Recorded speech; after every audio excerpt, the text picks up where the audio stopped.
Revenue record में देखते हैं कि लोगों के साझे खाते की जमीनों का बंटवारा होने में बहुत समय लगता है।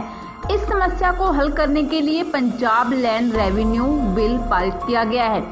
यह कहना है मनोहर लाल खट्टर का। उन्होंने साथ में ये भी कहा है कि पंचायत समितियों तथा जिला परिषद में बीसी वर्ग के लोगों को 8% आरक्षण का प्रावधान किया गया है और साथ में उन्होंने ये भी कहा है कि प्राइवेट उद्योगों में रोजगार के लिए हरियाणा के लोगों को 75% आरक्षण के लिए बिल पास किए गए हैं। मित्रों, हमारा हरियाणा विधानसभा का 2 दिवसीय सत्र आज समापन हुआ। वास्तव में ये जो सत्र था, ये पिछला हमारा जो सत्र एक दिन का हुआ था, शायद वो 25-26 अगस्त का था, कब का था, उसी को प्रोरोग किया गया था। उसी की कंटिन्यूएशन में ये सत्र बुलाया गया था और आज ये समाप्त हुआ। इस सत्र में जो कार्रवाई हुई उसमें जो बिल पारित हुए, पहले तो मैं उनकी चर्चा आपको बता देता हूँ।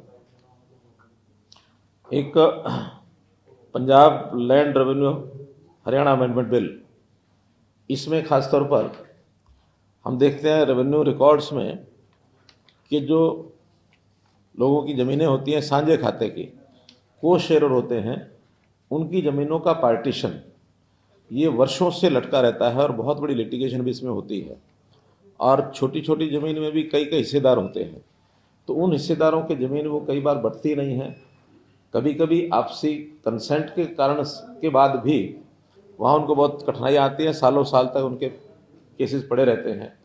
हमने उसमें प्रावधान किया है कि जैसे बिल नोटिफाई होगा तो ऐसे सब को शेयरर्स को एक नोटिस दिया जाएगा 30 दिन के अंदर अंदर। उसमें ये चीज़ ब्लड रिलेशन के जो लोग हैं उनके ऊपर लागू नहीं होगा, जो भाई बहन हैं आपस में या पिता पुत्र हैं उनके छोड़कर बाकी जितने भी जिनका पार्टीशन नहीं हुआ है, कई बार इकट्ठी ज़मीन लोग खरीद लेते हैं, इकट्ठी चलती रहती है। 30 दिन के नोटिस के बाद 6 महीने का उनको टाइम दिया जाएगा कि 6 महीने में अपनी कंसेंट से आप अपनी ज़मीन का पार्टीशन का एक प्रस्ताव ये दे दें और उसमें फिर तहसील ऑफिस के अंदर उसको मान्यता मिल जाएगी।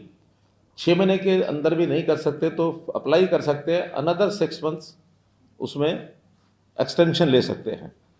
और 1 साल के बाद भी नहीं करते तो फिर उसके बाद हमारा रेवेन्यू डिपार्टमेंट 3 महीने में अपने आप कर देगा, क्योंकि अब कोई पार्टीशन यानी कोई को शेयर जमीन जो है वो इकट्ठी रहने के बजाय उनके शेयर हो जाएंगे। अब उस शेयर का उपयोग अपनी अपनी ज़मीन का करें या इकट्ठा रखें, उनकी मर्जी है, लेकिन उसका पार्टीशन होना ये हमने ज़रूरी कर दिया है ताकि आगे के झगड़े ख़त्म हो जाए। बहुत से लोग तो अपनी ज़मीनों के छोटे छोटे हिस्सों को छोड़ के चले जाते हैं, बाद में उनका कोई मालिक होता नहीं है और वो अनक्लेम्ड सालों साल तक भी पड़ी रहती है। जैसे कई बार बैंक में कुछ अकाउंट्स के अंदर अनक्लेम्ड पैसा होता है, वो रिजर्व बैंक का उसका कोई ना कोई निर्णय उसको लेना पड़ता है।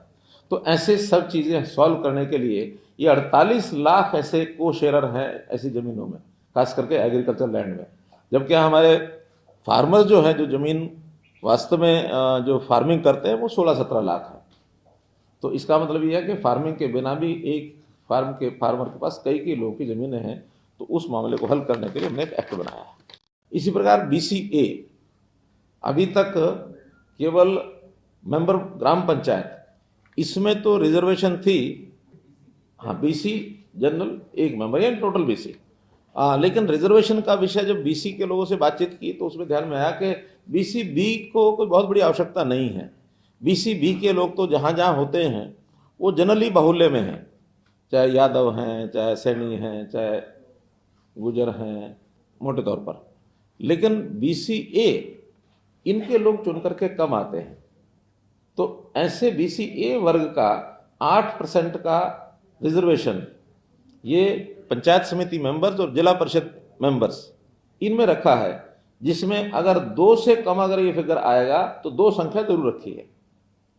हाँ, सरपंच में ब्लॉक में कुल संख्या जो है उसका 8% और मेंबर पंचायत यानी पंचायत समिति उसमें 8% minimum 2, less than 0.5 will be ignored, 5.5 और more than 0.5 will be taken as 1. Sarpanch में है, हाँ सरपंच में है बताया, बाकी पंचायत समिति मेंबर्स और जिला परिषद मेंबर्स। और इसी प्रकार तीसरा उसमें पार्ट है, वो है राइट टू रिकॉल। तो राइट टू रिकॉल में अभी तक ये व्यवस्था कहीं नहीं थी, लेकिन पंचायती राज सिस्टम में राइट टू रिकॉल किया है। इसके अंदर जो मेंबर्स चुने गए हैं, उन मेंबर्स में से 50% पंच और राइट टू रिकॉल वो करेंगे ना। हाँ, तो सरपंचों को पंच राइट टू रिकॉल का अधिकार दिया है, नो कॉन्फिडेंस एक प्रकार का, और पंचायत समिति और जिला परिषद के जो चेयरमैन हैं उनके मेंबर्स को दिया है। 50% मेंबर्स जो हैं वो नोटिस देंगे, और नोटिस यदि मिल जाता है तो फिर वोटिंग होगी। 75% मेंबर्स को उनको हटाने के लिए अनिवार्यता रखी है, इसलिए 75% मेंबर्स उनको हटा सकते हैं, इस प्रकार का उसके अंदर प्रावधान किया है। एक बिल है ग्राउंड वाटर बिल, जो हमारे यहाँ खास करके ग्राउंड वाटर के ऊपर जितनी भी अथॉरिटी है अध्ययन करने की, ग्राउंड ब्लैक जोन जो है, डार्क जोन जो है उसको डिक्लेयर करने की, या पानी को किस प्रकार से गाइड किया जाए जनता को कि पानी का कहाँ उपयोग कैसे करना है, ये एक सेंट्रल वाटर अथॉरिटी बनी हुई है पहले। लेकिन अब हमने प्रदेश भी अपना बना सकते हैं, तो हमने इस बिल के माध्यम से प्रदेश की अपनी वाटर अथॉरिटी बनाने के लिए एक प्रदेश ने अपना कानून पास किया है।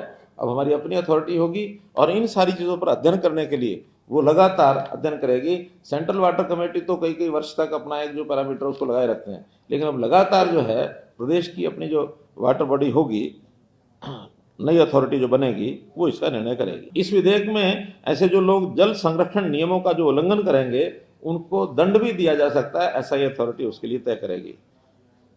पहली बार जल संरक्षण नियमों का उल्लंघन करता है तो उस पर 50,000 रुपये तक जुर्माना लगाने का प्रावधान है।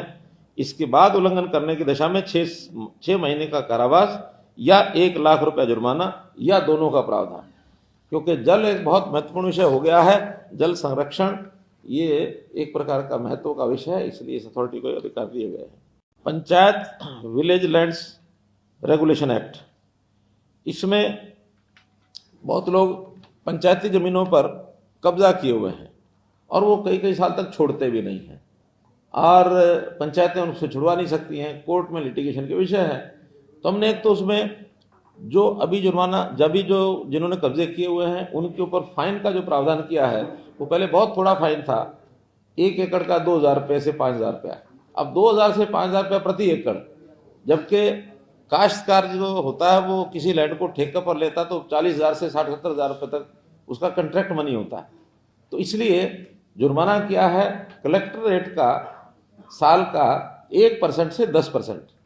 वो पंचायतें जितनी वहाँ की वैल्यू हो उससे थोड़ा बहुत ज़्यादा करके जुर्माना कर सकते हैं। और कोई उस जमीन को खरीदना चाहेगा तो कलेक्टर रेट पर पंचायती जमीन को खरीद भी सकता है, और पंचायतों को निर्देश देंगे कि उस पैसे से वो और जहाँ कहीं जमीन मिलती है उसको खरीद सकते हैं, ताकि पंचायती जमीन भी उसमें बनी रहे। तो इस प्रकार का एक प्रावधान उसके अंदर किया है। बहुत ऐसा एरिया है जहाँ 50-50, 60-60 साल से लोग जमीनों पर कब्जा किए बैठे हैं, बहुत कम पैसा पंचायतों को आता है, इसलिए या तो वो उस प्रकार का पैसा देंगे जो 1% से 10% किया हुआ, या उसको कलेक्ट्रेट के ऊपर खरीद लेंगे, ताकि इस विषय को हम उसको जनता की भी इसमें सुविधा है, पंचायतों की आमदन हो जाएगी, इसलिए सारे काम को ठीक रेगुलाइज करने के लिए सब किया है। एक बिल किया हमने जो लोकल एम्प्लॉयमेंट में, इंडस्ट्री में, प्राइवेट इंडस्ट्री में रिजर्वेशन 75%, हरियाणा के लोगों को इसका लाभ मिले।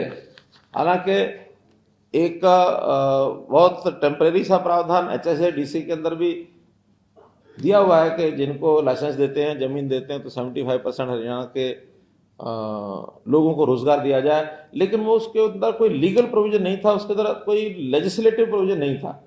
अब एक लेजिस्लेटिव प्रोविजन किया गया है, एक छूट जरूर दी गई है इंडस्ट्री के लोगों को कि वो एक जिले से 10% से ऊपर यदि रखना चाहें तो रखें, नहीं तो मैक्सिमम 10% पर हर जिले से रुक करके, और अगर 75% को वो 8 जिलों में, 9 जिलों में, 10 जिलों में ले जाना चाहे तो ले जा सकते हैं। थोड़ा सा कई बार इंडस्ट्रीज के मन में भय होता है कि कहीं एक ही जिले के ज़्यादा लोग आकर के या 2-3 जिलों के आसपास के लोग आकर के यूनियनबाजी करके उनको परेशान करते हैं। कुछ एक दो उदाहरण भी वहाँ आए थे कि जैसे हम देखते हैं मारुति का उदाहरण है, होंडा का उदाहरण है। तो उनको कहा कि भाई जिन जिलों से आप लेना चाहें लें, 10% से आप रोक भी सकते हैं ऊपर, और 75% आप अवश्य लें, इससे ऊपर लेंगे तो ठीक है। उनकी योग्यता के व्यक्ति अगर नहीं मिलते हैं, एडवर्टाइजमेंट करने के बाद वहाँ कोई नहीं आता है, तो फिर वो बाहर से ले सकते हैं, ऐसी उनको छूट है। और ये 50,000 रुपये तक की सैलरी के लोगों के लिए ही किया है, इससे ऊपर के चाहे वो एडमिनिस्ट्रेटिव लोग हैं चाहे टेक्निकल लोग हैं, उनके ऊपर ये लागू नहीं होगा। तो ऐसे ये कुछ जो बिल हैं ये जो पारित किए उनके बारे में मैंने आपको बताया है।